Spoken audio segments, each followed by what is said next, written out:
ভোগ্যপণ্য আমদানিতে LC খোলার ক্ষেত্রে কোনো বিধি নিষেধ আরোপ করবে না বাংলাদেশ ব্যাংক, থাকবে না কোনো নিষেধাজ্ঞাও, এমনটাই জানিয়েছে কেন্দ্রীয় ব্যাংক। পাশাপাশি কেন্দ্রীয় ব্যাংকগুলোকে নির্দেশ দিয়েছে এলসি খোলার প্রক্রিয়া সহজ করারও।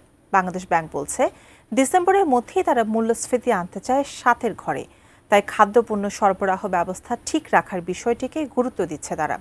বাংলাদেশ ব্যাংক বলছে, এখন থেকে এলসি খোলার ক্ষেত্রে ব্যাংকগুলোর দরকার হবে না বাংলাদেশ ব্যাংকের ডলার সহায়তাও। কারণ হিসেবে বাংলাদেশ ব্যাংক বাণিজ্যিক ব্যাংকগুলোর কাছে পর্যাপ্ত ডলার থাকার বিষয়টি ব্যবসায়ীদের জানিয়েছে। বাংলাদেশ ব্যাংকের মুখপাত্র আরিফ হোসেন খান বলেন, সবই করা হচ্ছে সরবরাহ ব্যবস্থা ঠিক রেখে মূল্যস্ফীতি নিয়ন্ত্রণ করার জন্যই।